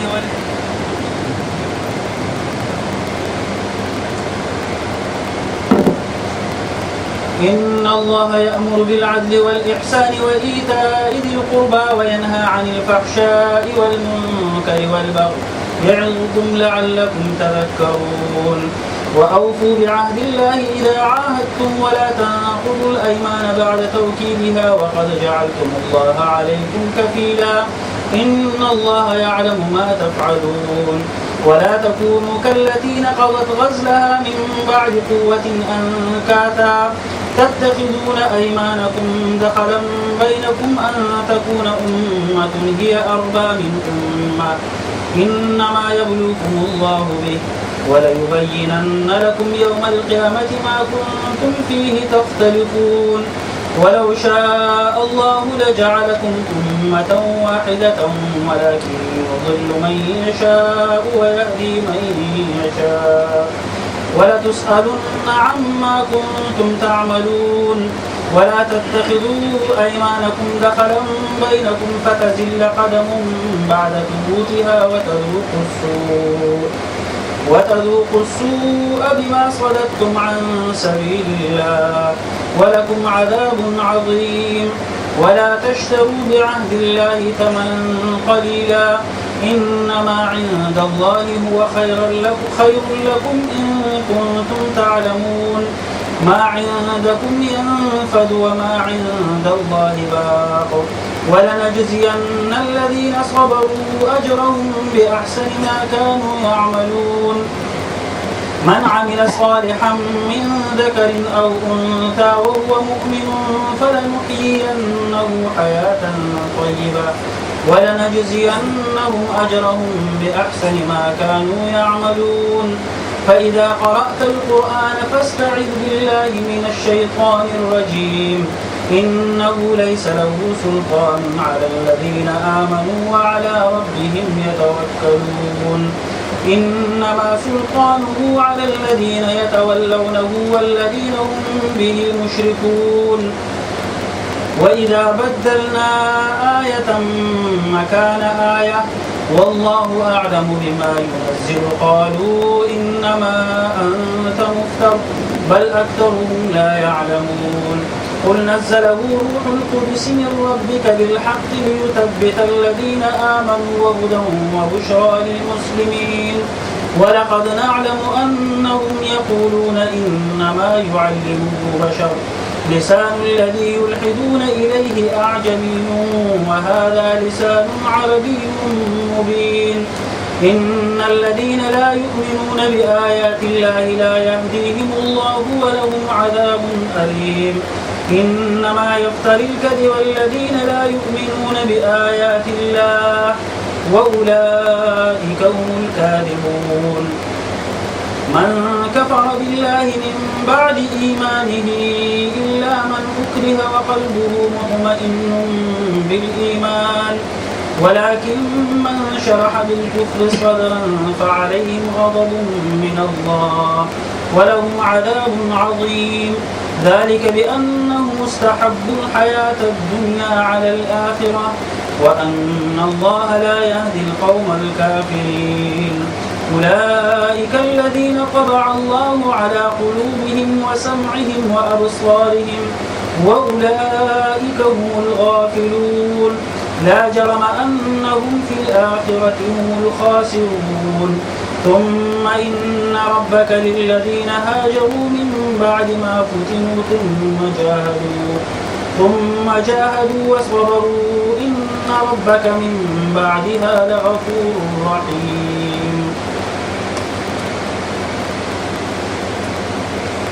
اللہ عدل و احسان اور صلح رحمی کا حکم دیتا ہے اور بدی و بے حیائی و ظلم و زیادتی سے منع کرتا ہے وہ تمہیں نصیحت کرتا ہے تاکہ تم سبق لو اللہ کے عہد کو پورا کرو جبکہ تم نے اس سے کوئی عہد باندھا ہو اور اپنی قسمیں پختہ کرنے کے بعد توڑ نہ ڈالو جبکہ تم اللہ کو اپنے اوپر گواہ بنا چکے ہو اللہ تمہارے سب افعال سے باخبر ہے تمہاری حالت اس عورت کی سی نہ ہو جائے جس نے آپ ہی محنت سے سود کھاتا اور پھر آپ ہی اسے ٹکڑے ٹکڑے کر ڈالا تم اپنی قسموں کو آپس کے معاملات میں مکر و فریب کا ہتھیار نہ بناتے ہو تاکہ ایک قوم دوسری قوم سے بڑھ کر فائدے حاصل کرے حالانکہ اللہ اس عہد و پیمان کے ذریعے سے تم کو آزمائش میں ڈالتا ہے اور ضرور و قیامت کے روز تمہارے تمام اختلافات کی حقیقت تم پر کھول دے گا اگر اللہ کی مشیت یہ ہوتی کہ تم میں کوئی اختلاف نہ ہو تو وہ تم سب کو ایک ہی امت بنا دیتا مگر وہ جسے چاہتا ہے گمراہی میں ڈالتا ہے اور جسے چاہتا ہے راہ راست دکھا دیتا ہے اور ضرور تم سے تمہارے اعمال کی بات پست ہو کر رہے گی اور اے مسلمانوں تم اپنی قسموں کو آپس میں ایک دوسرے کو دھوکہ دینے کے ذریعہ نہ بنا لینا کہیں ایسا نہ ہو کہ کوئی قدم جمنے کے بعد اکھڑ جائے اور تم اس جرم کی پاداش میں کہ تم نے لوگوں کو اللہ کی راہ سے روکا برا نتیجہ دیکھو اور سخت سزا بھگتو اللہ کے عہد کو تھوڑے سے فائدے کے بدلے نہ بیچ ڈالو جو کچھ اللہ کے پاس ہے وہ تمہارے لیے زیادہ بہتر ہے اگر تم جانو جو کچھ تمہارے پاس ہے وہ خرچ ہونے والا ہے اور جو کچھ اللہ کے پاس ہے وہی باقی رہنے والا ہے اور ہم ضرور صبر سے کام لینے والوں کو ان کے اجر ان کے بہترین اعمال کے مطابق دیں گے جو شخص بھی نیک عمل کرے گا خواہ مرد ہو یا عورت بشرطے کہ ہو اور مومن اسے ہم دنیا میں پاکیزہ زندگی بسر کرائیں گے اور آخرت میں ایسے لوگوں کو ان کے اجر ان کے بہترین اعمال کے مطابق بخشیں گے پھر جب تم قرآن پڑھنے لگو تو شیطان رجیم سے خدا کی پناہ مانگ لیا کرو اسے ان لوگوں پر تسلط حاصل نہیں ہوتا جو ایمان لاتے اور اپنے رب پر بھروسہ کرتے ہیں اس کا زور تو انہی لوگوں پر چلتا ہے جو اس کو اپنا سرپرست بناتے ہیں اس کے بہکانے سے شرک کرتے ہیں جب ہم ایک آیت کی جگہ دوسری آیت نازل کرتے ہیں اور اللہ بہتر جانتا ہے کہ وہ کیا نازل کرے تو یہ لوگ کہتے ہیں تم یہ قرآن خود گھڑتے ہو اصل بات یہ ہے کہ ان میں سے اکثر لوگ حقیقت سے ناواقف ہیں ان سے کہو کہ اسے تو روح القدس نے ٹھیک میرے رب کی طرف سے بتدریج نازل کیا ہے تاکہ ایمان لانے والوں کی ایمان کو پختہ کرے اور فرما برداروں کو زندگی کے معاملات میں سیدھی راہ بتائے اور انہیں فلاح و سعادت کی خوشخبری دے ہمیں معلوم ہے کہ یہ لوگ تمہارے متعلق کہتے ہیں کہ اس شخص کو ایک آدمی سکھاتا پڑھاتا ہے حالانکہ ان کا اشارہ جس آدمی کی طرف ہے اس کی زبان تو عجمی ہے اور یہ صاف عربی زبان ہے حقیقت یہ ہے کہ جو لوگ اللہ کی آیات کو نہیں مانتے اللہ کبھی ان کو صحیح بات تک پہنچنے کی توفیق نہیں دیتا اور ایسے لوگوں کے لیے دردناک عذاب ہے جھوٹی باتیں نبی نہیں گڑتا بلکہ جھوٹ اور وہ لوگ گڑ رہے ہیں جو اللہ کی آیات کو نہیں مانتے وہی حقیقت میں جھوٹے ہیں جو شخص ایمان لانے کے بعد کفر کرے وہ اگر مجبور کیا گیا ہو اور دل اس کا اطمینان پر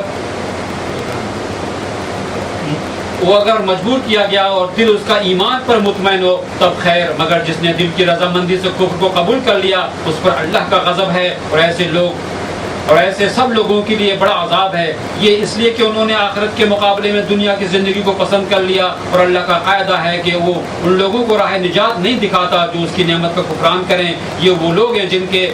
دلوں اور کانوں اور آنکھوں پر اللہ نے مہر لگا دی ہے، یہ غفلت میں ڈوب چکے ہیں، ضرور ہے کہ آخرت میں یہی خسارے میں رہیں۔ بخلاف اس کے جن لوگوں کا حال یہ ہے کہ جب ایمان لانے کی وجہ سے وہ ستائے گئے تو انہوں نے گھر بار چھوڑ دیے، ہجرت کی، رائے خدا میں سختیاں جھیلی اور صبر سے کام لیا، ان کے لیے یقیناً تیرا رب غفور و رحیم ہے۔ فرمایا کہ ان اللہ یامر بالعدل والاحسان وایتاء ذی القربى وینہی عن الفحشاء والمنکر والبغی۔ یہ بڑی عظیم آیت ہے، بڑی عظیم تعلیم ہے دین اسلام کی۔ اس میں 3 چیزوں کا حکم دیا گیا ہے کرنے کا اور 3 چیزوں سے بچنے کا۔ یہ اللہ تعالیٰ تمہیں حکم دیتا ہے عدل اور انصاف کا، اور حسن سلوک کا، احسان کا، یا نیکی کرنا لوگوں کے ساتھ، وایتاء ذی القربى اور رشتہ داروں کو دینے کا۔ تو عدل جو ہے یہاں پہ اپنے پورے وسیع مفہوم میں ہے۔ اللہ تعالیٰ تمہیں ہر معاملے میں عدل کی تعلیم دیتا ہے۔ اپنے ساتھ بھی تم انصاف کرو، اپنے نفس کے ساتھ، اپنے گھر والوں کے ساتھ، اپنی بیوی بچوں کے ساتھ، اپنے والدین کے ساتھ، معاشرے کے ساتھ، اور اپنے دشمنوں کے ساتھ، ہر ایک کے ساتھ عدل اور انصاف کرنا۔ تو یہاں پہ یہ بھی ہے کہ اگر کوئی ایسا دشمن ہے کہ جو یعنی حق تلفی کرتا ہے، ظلم کرتا ہے، لوگوں کے حق مارتا ہے، تو مسلمانوں کو اس کے ساتھ بھی اجازت نہیں ہے کہ اس کے حق ماریں۔ رسول اللہ صلی اللہ علیہ وسلم نے واضح طور پر فرمایا کہ لا تخونوا من خانک، یا لا تخن من خانک، جو تمہارے ساتھ خیانت کرے اس کے ساتھ تم خیانت نہ کرو۔ ایک شخص آپ کے ساتھ جھوٹ بولتا ہے تو اس کا مطلب یہ نہیں ہوتا کہ آپ بھی اس کے ساتھ جھوٹ بولیں۔ ایک آدمی آپ کے ساتھ دغا اور فریب سے کام لے رہا ہے تو آپ کو تو یہ اجازت حاصل ہے کہ اگر اس کا دغا اور فریب ثابت ہو جائے تو اگر کوئی معاہدہ آپ کے اس کے درمیان ہے تو اس کو بتا کے واپس کر دیں، بھائی اب وہ ختم۔ لیکن یہ کہ وہ معاہدہ باقی رکھتے ہوئے آپ اس کے ساتھ دغا اور فریب کریں، یہ اس کی اجازت نہیں اسلام دیتا۔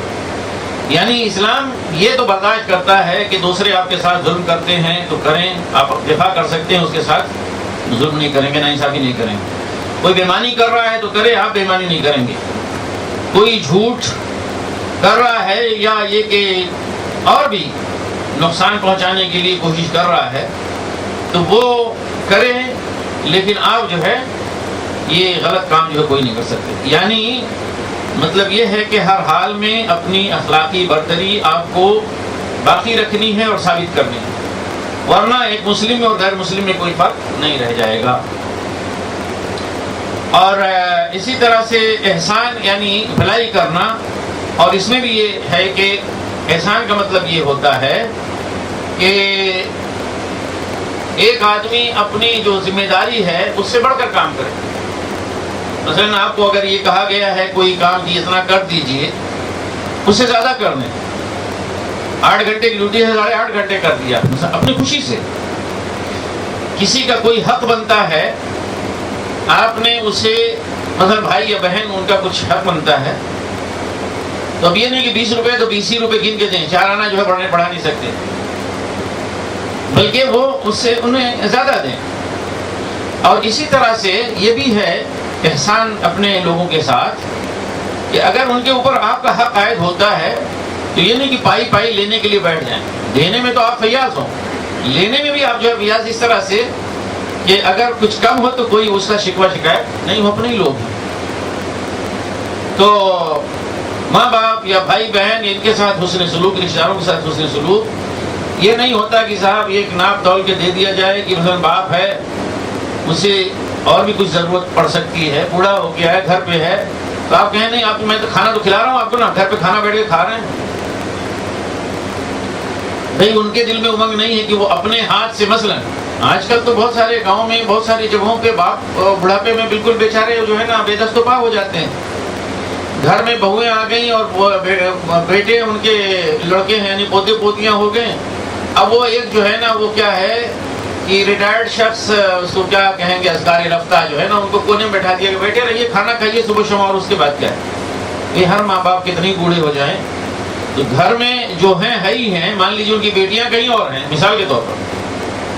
ہر ماں باپ کی خواہش ہوتی ہے کہ اپنی بیٹی کے یہاں کوئی تحفہ بھیجے، اپنے دوسرے رشتے دار ان کے یہاں کوئی تحفہ بھیجے، حتیٰ کہ اپنے گھر ہی میں اپنے پوتوں کے لیے وہ اپنے ہاتھ سے کچھ کرنا چاہتا ہے، لیکن نہیں، بس آپ بیٹھ کے کھانا کھائیے، اس کے بعد آپ کو رہ کیا جاتا ہے؟ لوگ سمجھتے ہیں کہ ہم نے باپ کا حق ادا کر دیا، ماں کا حق ادا کر دیا، یہ بات درست نہیں ہے۔ ماں باپ کو آخر وقت تک سب کچھ آپ کے پاس ہے، اس کے باوجود ماں باپ کو یہ احساس ہونا چاہیے کہ انہیں وہ لے کے نہیں جائیں گے کہیں، لیکن انہیں یہ رہے کہ بھائی میرے پاس سب کچھ ہے، میرا بیٹا، میری بہو اور میرے وغیرہ وغیرہ جو بھی ہیں گھر میں،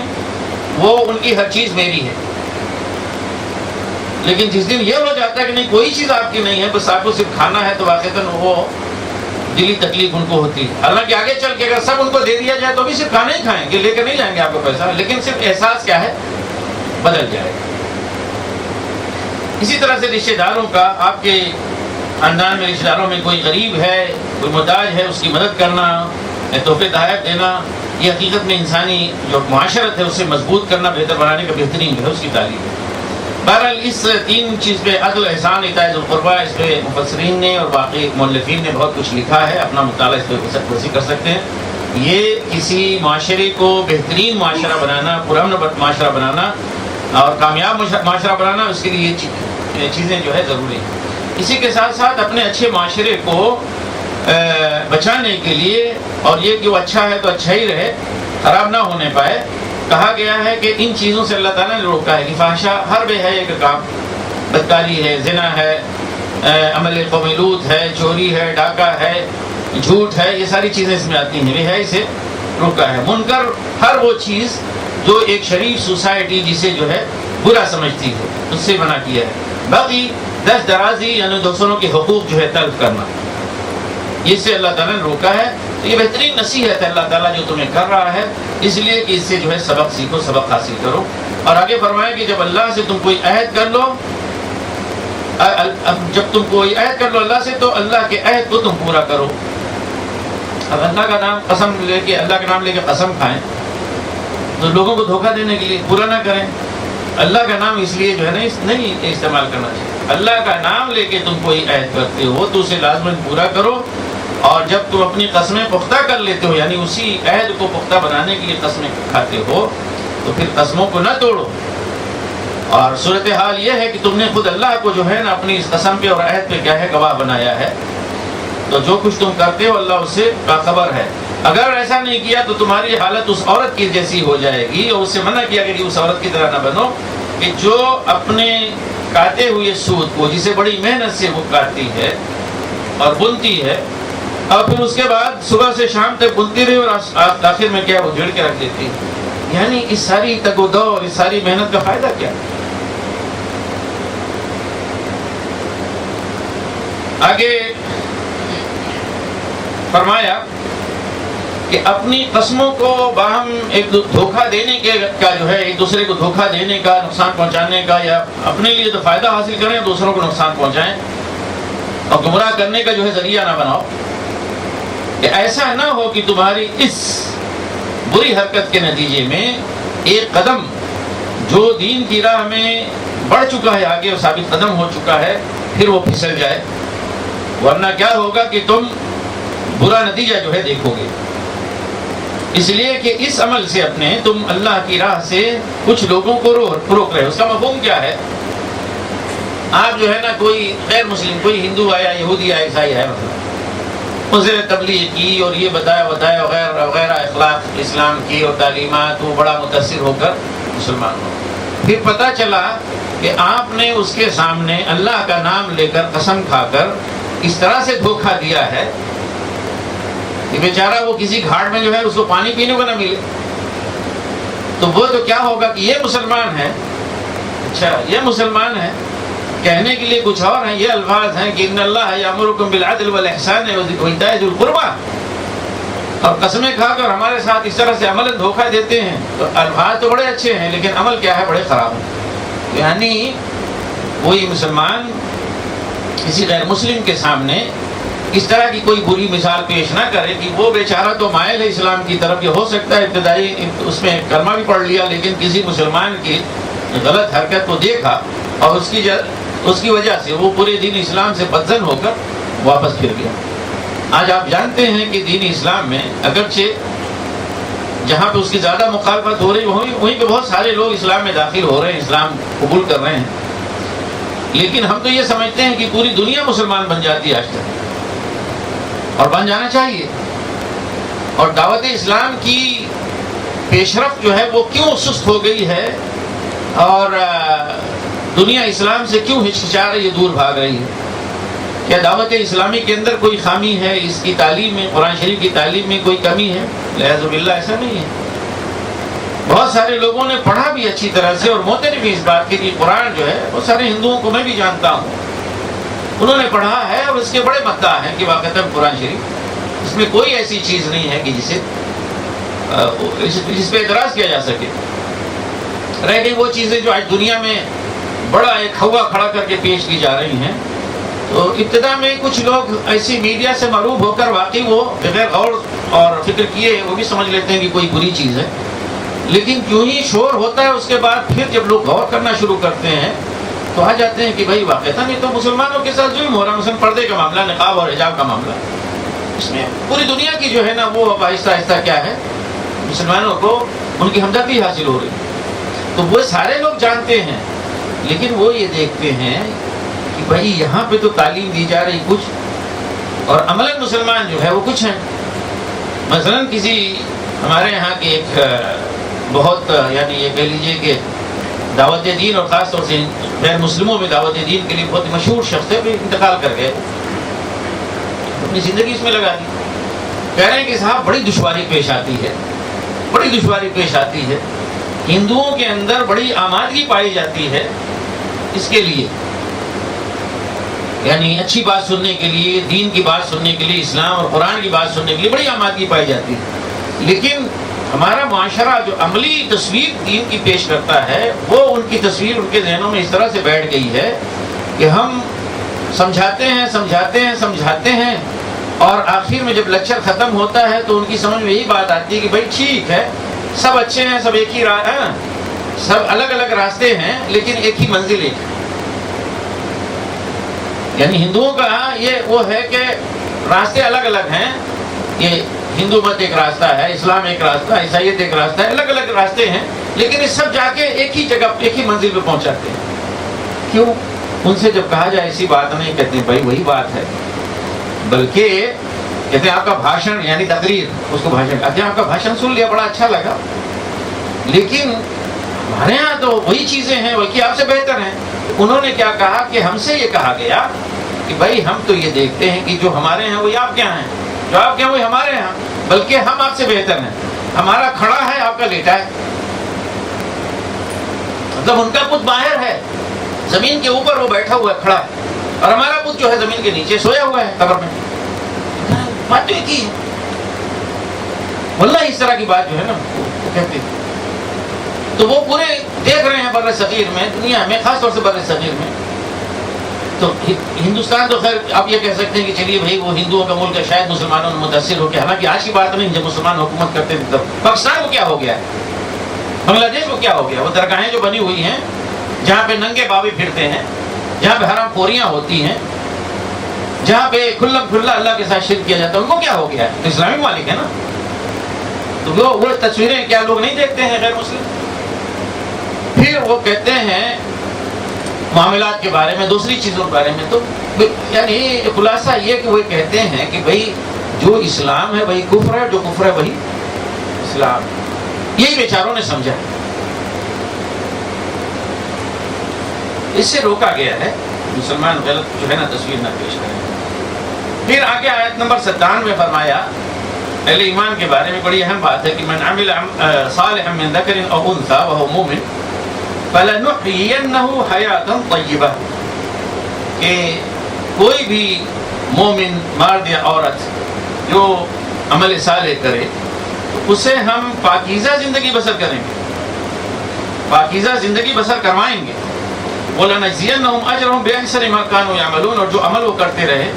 ان کے اعمال میں جو بہترین عمل رہے ہیں ان کے مطابق ان کو آخرت میں ہم اجر دیں گے۔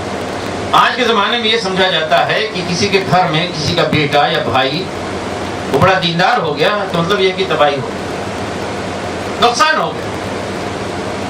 تو اگر وہ دینداری سطحی اور فرضی قسم کی ہے تب تو ہو سکتا ممکن ہے، لیکن واقعہ یہ ہے کہ قرآن شریف یہاں پہ کہہ رہا ہے کہ کوئی شعوری طور پر ایمان لائے اور مومن ہو اور پھر عمل صالح کرے، یعنی دین کی پابندیوں کو، دین کے احکام کو قبول کرے، ان کا عمل پیرا ہو، تو اللہ سبحانہ و تعالیٰ فرماتے ہیں کہ اس دنیا میں ہم اسے بہترین اس کا مستقبل بنائیں گے، وَلَنُحْيِيَنَّهُ حَيَاةً طَيِّبَةً، اسے پاکیزہ زندگی ہم گزروائیں گے۔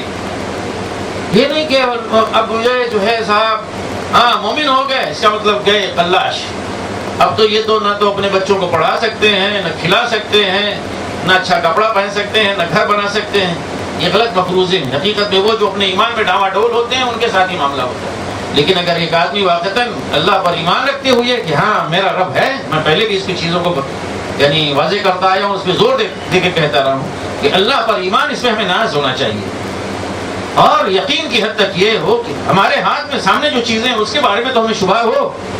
لیکن اللہ کے بارے میں کہ اللہ ہمارے لیے کرے گا بھلائیاں اور وغیرہ وغیرہ، اس کے بارے میں ہمیں کوئی شبہ نہ ہو بلکہ یقین ہو اس سے زیادہ کہ ان چیزوں کو جو ہم دیکھ رہے ہیں ان کے مقابلے میں زیادہ یقین ہو۔ تو یہ ایمان ناز کی حد تک ہو جائے تو دیکھیں اللہ سبحانہ و تعالیٰ پھر اس کی بندگی کی جائے، اس کی اطاعت کی جائے تو اللہ سبحانہ و تعالیٰ کیا فرما رہے ہیں کہ ہم اسے بہترین زندگی بسر کروائیں گے۔ تو دنیا میں ایسی مثالیں نہیں ہیں کہ دیندار لوگ ناکام ہو گئے، آپ کو بے شمار دیندار لوگ، بے شمار مسلمان ملیں گے کہ جو دینی لحاظ سے انتہائی پختہ ہیں اور دنیاوی لحاظ سے کیا ہے انتہائی کامیاب ہیں، اور ان کی زندگی کو دیکھ کے ہر لحاظ سے لوگ عش کرتے ہیں، رش کرتے ہیں، اور آخرت میں تو ہے ہی ہے بڑا ان کے لیے اجر۔ پھر فرمایا ایک اور چیز، فَإِذَا قَرَأْتَ الْقُرْآنَ فَاسْتَعِذْ بِاللَّهِ مِنَ الشَّيْطَانِ الرَّجِيمِ، قرآن کے بارے میں فرمایا کہ اے نبی صلی اللہ علیہ وسلم جب تم قرآن پڑھو تو اعوذ باللہ من الشیطان الرجیم پڑھو۔ تو یہاں پہ لوگ ایک فقہی مسئلہ صرف سمجھ لیتے ہیں کہ ایک فقہی مسئلہ بیان کیا جا رہا ہے کہ قرآن پڑھنے سے پہلے جب قرآن پڑھنا شروع کریں تو اعوذ باللہ من الشیطان الرجیم پڑھ لیا کریں۔ یہاں پہ صرف یہ فقہی مسئلہ نہیں بیان کیا گیا کہ اعوذ باللہ من الشیطان الرجیم پڑھنا چاہیے، یہاں پہ اس کا معنی اور مفہوم بیان کیا جا رہا ہے کہ قرآن پڑھتے وقت تم شیطان کی اکساہٹ سے، شیطان تمہیں ورغلائے اس سے، اس وساوس ڈالے اس سے پناہ مانگو اللہ کی۔ اس لیے کہ قرآن بھی آدمی اگر پڑھے اور اس کے اندر قرآن سے سیکھنے کا اور علم حاصل کرنے کا خالص جذبہ نہ ہو تو قرآن جو ہے نا اس سے ممکن ہے کہ وہ ہدایت کی بجائے کیا ہے گمراہی حاصل کرے۔ اور اسی طرح سے شیطانی اکساہٹ سے، شیطانی مداخلت سے اگر انسان نجات نہ حاصل کرے تو ممکن ہے کہ اس میں اپنے نظریات کی تائید میں کچھ آیات ڈھونڈے، وہ فلسفے یا وہ بدعتیں جو اس نے اپنے یہاں رائج کر رکھی ہیں، مثلا قبر پرستی، اس کے لیے یہاں پہ ڈھونڈ کے لے کر آئے قرآن شریف، تو قرآن شریف اس کے لیے ایک ٹول بن جائے گا، ایک مین بن جائے گا کہ ہر گمراہی، ہر بگاڑ جس میں ہم مبتلا ہیں اس کے لیے قرآن شریف سے دلیل لے کر آئیں۔ اب میں یہاں پہ ہمیں یعنی مسئلے مسائل بیان کرنے کا وقت نہیں رہتا۔ کل ہمارے بھائی وہ درس ختم ہونے کے بعد ان کا بعض لوگ ایسا کہتے ہیں رسول اللہ صلی اللہ علیہ وسلم کے بارے میں کہ نور ہے، اور نور جو ہے نا بیٹھ کے ڈھونڈ رہے ہیں یہاں پہ قرآن شریف میں جہاں پہ نور آیا بھی ہے رسول اللہ صلی اللہ علیہ وسلم کے لیے، تو اس معنی میں نور نہیں آیا ہے کہ آپ کا سایہ نہیں تھا، یہ لوگوں کا اپنا انٹرپریٹیشن ہے۔ تو قرآن شریف سے ایک پہلے نظریہ گھڑتے ہیں اپنے دماغ میں، ایک گمراہی بیٹھاتے ہیں، پھر اس گمراہی کے لیے کیا ہے قرآن شریف سے دلیل لے کر آتے ہیں۔ یہ کہاں کب ممکن ہوتا ہے؟ جب ہم شیطان رجیم سے بچنے کے لیے اللہ کی پناہ نہیں لیتے، اللہ کی پناہ لے لیتے ہیں تو قرآن شریف سے کیا ہے ہمیں صحیح استفادہ کا موقع ملتا ہے، اللہ سبحانہ وتعالیٰ موقع دیتے ہیں۔ تو یہاں اس اعوذ باللہ پڑھو، اس کا مطلب یہ ہے کہ اللہ سبحانہ وتعالیٰ سے یہ طلب کرو، درخواست رکھو کہ قرآن شریف سے ہمیں ہدایت عطا فرمائے اور کوئی بیرونی مداخلت، شیطانی وسوسہ اندازی اس سے ہمیں کیا ہے محفوظ فرمائے۔ اللہ کی فرمائے کہ یہ شیطان جو ہے نا بہرحال اس کا اہل ایمان پہ، جو مخلص اہل ایمان ہے ان کے اوپر کوئی زور نہیں چلتا، اہل ایمان اور جو اپنے رب پر بھروسہ کرتے ہیں اس کا بس تو انہی کے اوپر چلتا ہے جو اس کو اپنا دوست اور ساتھی بنا لیتے ہیں اور جو مشرک ہیں۔ آگے آیت نمبر 103 میں بتلایا کہ وَلَقَدْ نَعْلَمُ أَنَّهُمْ يَقُولُونَ إِنَّمَا يُعَلِّمُهُ بَشَرٌ. یہ کیا ہے کہ رسول اللہ صلی اللہ علیہ وسلم پر اعتراض کرتے تھے وہ لوگ قرآن شریف کے بارے میں کہ یہ انہیں کوئی انسان جو ہے سکھلاتا ہے. یہ کہہ رہے ہیں کہ اللہ کی طرف سے نازل ہو رہا ہے. ایسا نہیں ہے، یہ کچھ لوگ ہیں وہ سکھاتے ہیں. تو کون کچھ لوگ تھے؟ وہ چند غلام تھے اس زمانے میں. کوئی رومی ہے، کوئی مطلب اہل کتاب میں سے ہے، غلام وہاں کے معاشرے میں، مکے کے معاشرے میں غلامی کرنے والے لوگ. تو ان کی طرف منسوب کر دیا کہ ابو فقیہ ہیں اور پتہ نہیں کون ہے، 2-4 نام اس طرح سے کتابوں میں آتے ہیں. انہوں نے یہ لوگ اصل میں کیا ہے کہ ان کو جا کے پڑھاتے ہیں اور پھر پڑھنے کے بعد یہ آ کے سناتے ہیں. بھائی اگر وہ اتنے ہی پڑھے لکھے لوگ تھے تو ان کی شہرت، علمی شہرت وہ رہ جاتی باقی، وہ کہاں دبے رہ جاتے. ساری دنیا جانتی کہ بھئی ابو فقیہ صاحب اتنے ماہر جو ہے نا، وہ گرو ہیں، اتنے بڑے علامہ ہیں، کیسے چھپے رہ گئے. پھر قرآن کہتا ہے کہ جس کی طرف یہ الزام جو ہے لگا منسوب کر رہے ہیں وہ شخص عجمی ہے، عربی نہیں ہے. اور یہ بہترین عربی کلام عرب نہیں لا سکتے تو عجم لے کر آئیں گے ایسا کلام. اس کی تردید کر دی کہ فرمایا کہ لسان الذی یلحدون الیہ اعجمی وہذا لسان عربی مبین. جس کی طرف وہ تہمت منسوب کر رہے ہیں وہ بشر کون ہے؟ وہ عجمی ہے، اور یہ لسان عربی ہے، عربی زبان ہے، اور بالکل واضح عربی زبان فصیح بلی. اور اگلی ایک آیت نمبر 106 میں فرمایا یہ اس زمانے کے جو مسلمانوں کی جو حالت تھی، جس قسم کے مظالم ان کے اوپر توڑے جا رہے تھے، ظلم اور ستم ان کے اوپر ڈھائے جا رہے تھے، حقیقت میں اس کی تصویر یہاں پہ ہے. اور ساتھ ہی ساتھ ایسے وقت میں جو عظیمت یا رخصت ہے وہ دونوں چیزیں بیان ہو رہی ہیں. فرمایا کہ من کفر باللہ من بعد ایمانہ الا من اکرہ وقلبہ مطمئن بالایمان ولکن من شرح بالکفر صدرا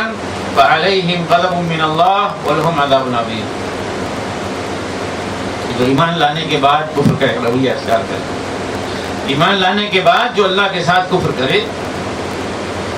اور کفر پہ اسے شرح صدر ہو گیا، مطمئن ہو جائے، تو ایسے لوگوں کے اوپر اللہ کا غضب ہے، ان کے لیے بہت سخت سزا ہے. یعنی کوئی شخص ایمان لایا، یہ اس زمانے کی بات ہے جب مسلمان ستائے جا رہے ہیں، کسی بھی وجہ سے کتنا ہی ظلم ان کے اوپر ڈھایا جائے، ایمان لایا اور پھر وہ ظلم کے تحت، ستم کے تحت وہ پھر گیا دین سے اور کافر بن گیا اور پھر اپنے کفر پہ مطمئن بھی ہو گیا، تو فرمایا کہ اللہ کا اس کے اوپر غضب ہے اور اس کے لیے دردناک سزا ہے. صرف وہ لوگ مستثنا ہیں کہ الا من اکرہ وقلبہ مطمئن بالایمان، سوائے اس کے کہ جسے مجبور کر دیا گیا ہو، حالانکہ اس کا ایمان، دل جو ہے ایمان پہ مطمئن ہو، ٹکا ہوا. تو یہ اس میں جو کیفیت بیان کی گئی ہے اس وقت کی جب خاص طور سے کمزور قسم کے لوگ، ان میں بھی خاص طور سے جو غلام تھے، انہیں بڑا ستایا گیا، بہت ستایا گیا. تو اس میں اکثر جو مثالیں ہمارے سامنے آتی ہیں وہ تو یہی آتی ہیں کہ ہر حال میں وہ جو ہے اپنے ایمان پر باقی رہے، مرنے کے لیے تیار ہو گئے لیکن ایمان میں باقی رہے. حضرت بلال کو ستایا گیا، ابو جہل نے ستایا، بہت ستایا، اور انہیں مکے کی تپتی ہوئی دھوپ میں لے جا کے کنکریوں پہ چلتی ہوئی کنکریوں پہ انہیں گھسیٹا اور انہیں کہا کہ کفر یا کلمہ وہ بخش دیں یا کہ ان کے منہ سے نکل جائے. لیکن وہ سب کے باوجود اس تپتی ہوئی چلچلاتی ہوئی دھوپ میں جہاں انہیں گھسیٹا جا رہا تھا اور ستایا جا رہا تھا، ان کی زبان پہ احد احد جو ہے جاری تھا. حضرت خباب بن ارت رضی اللہ تعالیٰ عنہ، انہیں اس طرح سے سزا دی گئی کہ یعنی آگ کے انگاروں پہ انہیں لٹا دیا گیا کہ وہ دین اسلام سے پھر جائیں، لیکن پھرے نہیں. اور بہت بعد کا واقعہ حقیقت میں کہ حضرت عمر بن خطاب رضی اللہ تعالیٰ کے دور میں شاید خلافت، تو ان کے پیٹھ جو ہے دیکھی گئی، اس چربی جو ہے نا وہ پگھل جانے سے پورا حصہ گوشت غائب ہو گیا.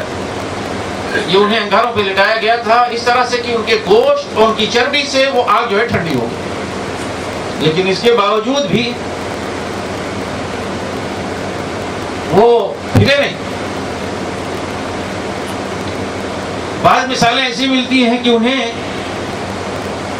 یعنی بعض لوگ ان کے جسم کا ایک ایک حصہ ایک ایک عضو جو ہے نا کاٹا گیا، انکار کر دو، کفر کر دو، لیکن وہ پھرے نہیں، انہیں مجبور کیا گیا اس طرح سے کہ شاید اس طرح سے یہاں سے گوشت کاٹا جائے، یہاں سے کاٹا جائے، کان کاٹا جائے، ناک کاٹی جائے، کوئی چیز انہیں اللہ کے دین سے پھر نہیں سکتی۔ لیکن ایک آدھ مثالیں ایسی ملتی ہیں جیسے حضرت عمار بن یاسر رضی اللہ تعالیٰ عنہ،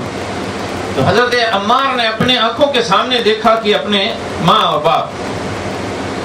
ان دونوں کو شہید کیا گیا، ستایا گیا، شہید ہوئے، اور پھر انہیں اتنا ستایا گیا، ایک مرتبہ لے جا کے باہر اتنا ستایا گیا کہ انہوں نے اپنی زبان سے کچھ کلمات کہہ دیے۔